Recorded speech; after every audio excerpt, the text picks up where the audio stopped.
boa tarde, sejam todos muito bem-vindos a mais um vídeo de introdução ao rock progressivo. Esses vídeos que eu comento sobre a discografia de uma determinada banda, para aquelas pessoas que não conhecem ainda ou estão começando a conhecer o progressivo, querem conhecer melhor. Então eu falo sobre os discos das bandas, dando a minha opinião sobre cada um, o que eu acho melhor de cada um, né? Então, claro, tudo se resume ao meu ponto de vista, né? Ao meu gosto pessoal. Quem não conhece o canal, recomendo que dê uma olhada. Já falei sobre o Rush, sobre o Emerson Lake and Palmer, o Yes, Pink Floyd e King Crimson. E esse vídeo agora eu vou falar sobre o Genesis, que eu acredito que seja, junto com o Pink Floyd, eu acredito que sejam as duas bandas mais conhecidas do grande público, né? Não daquele pessoal ligado em progressivo. Eu acho que o pessoal assim, que não conhece muito progressivo já ouviu falar em Genesis e Pink Floyd. Mas o Genesis, com certeza, pela fase pop, né? A fase pop muita gente conhece. Mas assim, muita gente nem imagina que o Genesis antes fazia um progressivo assim, da mais altíssima qualidade. Uma banda espetacular, o Genesis. Muita gente não sabe sequer que o Phil Collins era baterista, né? Era o baterista da banda, não era nem o vocalista. Ele até fazia os backing vocals, mas não era o principal vocalista. Muitos não sabem que o Peter Gabriel era o primeiro vocalista do Genesis. Enfim, para alguns o Genesis é a fase pop, mas não, na verdade eu vou comentar sobre todos os discos aqui e aí vamos ver que não é isso aí não. Tem um progressivo assim de altíssima qualidade, como eu falei. Tem várias músicas, não é uma nem duas, tem várias músicas do Genesis que eu considero obras-primas, realmente fantásticas, uma melhor que a outra. Vou fazer o convite também, quem não está inscrito no canal, para se inscrever, que isso aí ajuda bastante aí para a gente fazer mais uns vídeos. Então, sobre o Genesis, o primeiro disco do Genesis é o From Genesis to Revelation, de 1969. A primeira formação, então, tinha o Tony Banks no teclado, espetacular tecladista, Peter Gabriel no vocal, assim, na minha opinião, um dos maiores vocalistas da história, né? Mike Rutherford no baixo, espetacular também, Anthony Phillips na guitarra e John Silver na bateria. Anthony Phillips também, sensacional guitarrista, todos eles muito bons, né? E assim, o primeiro disco do Genesis, então, o que eu tenho para dizer dele? Qualidade é lá embaixo, assim, se a gente comparar com os outros discos do Genesis, é extremamente fraco. Por quê? Porque ele não tem absolutamente nada de rock progressivo, né? Não é que seja um disco ruim, mas eu vou ouvir o Genesis porque disseram que é progressivo, vou ouvir esse disco. Não vai gostar. Porque na verdade esse primeiro disco não é progressivo. Muita gente diz que lembra, que parece o Bee Gees, que é igual o Bee Gees. Eu acho assim, lembra, algumas músicas realmente lembram o Bee Gees. Mas eu gosto de Bee Gees, então não é um disco ruim, não é por isso que vai ser um disco ruim, né? Mas assim, todas as músicas são curtinhas, muito parecidas, assim, muito extremamente simples, então nesse sentido ele é fraco, não tem absolutamente nada de progressivo. Eu estava dando uma lida, aí eu entendi a explicação. O primeiro produtor que eles tiveram chamava-se Jonathan King.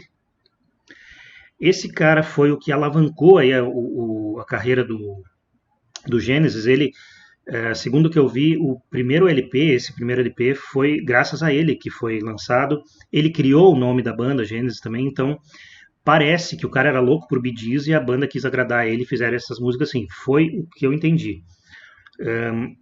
Então, bom, como eu falei, é um disco extremamente simples. Vou dar já meus destaques. As mais legaisinhas, assim. The Sir Turns to Sweet e Am I Very Wrong? Essa, na verdade, é uma pergunta, Am I Very Wrong? Essa eu achei a mais legal. Essa eu acho a mais legal do disco. Só que, assim, uma coisa interessante, o Peter Gabriel nesse disco, ele não tá mostrando toda a sua capacidade no canto. Flauta também, esqueci. Vocal e flauta. E aí ele não mostra tudo que ele consegue fazer com a voz, né? Então deixa muito a desejar realmente, mas é o disco de estreia, como eu falei, tem essa explicação aí, mas depois disso a gente vai ver que os outros discos são bem melhores, né? Então, meus destaques pro From Genesis to Revelation são The Sir Turns to Sweet e Am I Very Wrong? My friends and the curse of the happiness machine.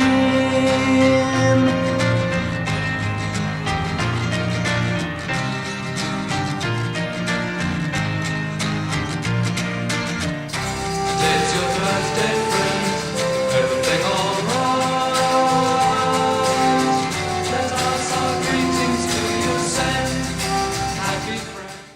Segundo disco do Genesis de 1970, é o Trespass, e a gente já vê que a qualidade vai lá pro teto, né? Esse disco é uma mudança radical, mudam radicalmente o som da banda. É um disco fantástico, fantástico, extremamente progressivo.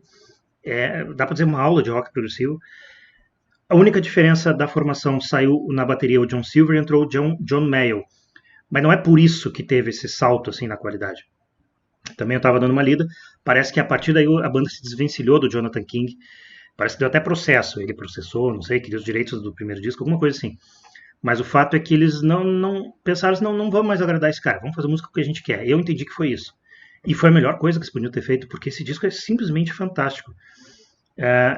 Como eu falei, ele é extremamente progressivo, não tem uma música ruim nesse disco, tá? Primeira faixa dele, então, um dos destaques que eu dou é Looking for Someone, música espetacular. Tem, assim, como é que eu vou dizer, tem todos os elementos do progressivo que uma música pode ter. Além dessa, também tem Stagnation, é uma música que eu não sei se é tão famosa, não sei se é tão conhecida, eu não ouço falar muito dela, mas ela é muito boa também, solinho de teclado, Tony Banks.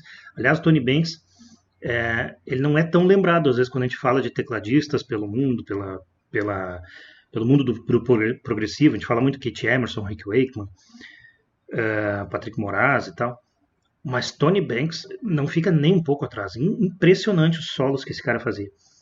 Bom, Looking for Someone, Stagnation e a última faixa, The Knife. A gente está no segundo disco do Genesis, é o primeiro disco progressivo e eu já encontro uma obra-prima nesse disco. Então, The Knife, para mim, é uma obra-prima. É simplesmente espetacular essa música, não tem o que tirar nem pôr. Tá? E um detalhe interessante, nesse disco o Peter Gabriel começa, já solta a voz dele. Então, a gente já percebe essa diferença nos vocais também do Peter Gabriel. Então, bom, para quem não conhece o Peter Gabriel, eu recomendo ver algum videozinho dele na época do Genesis. O cara completamente pirado, assim, se fantasiava de velho, de flor, de tudo que era coisa. E era tipo um ator, assim, era fantástico, cara. Além da voz dele ser incrível. Bom, todo instrumental também, né? Tanto da The Knife, Looking for Someone, Stagnation, as outras músicas do disco, todas elas. O instrumental também, realmente são músicos espetaculares, todos eles, tá? Então, resumindo, os destaques para mim, Trespass, um disco, qualidade infinitamente maior do que o primeiro, e os destaques que eu dou, Looking for Someone, The Knife e Stagnation.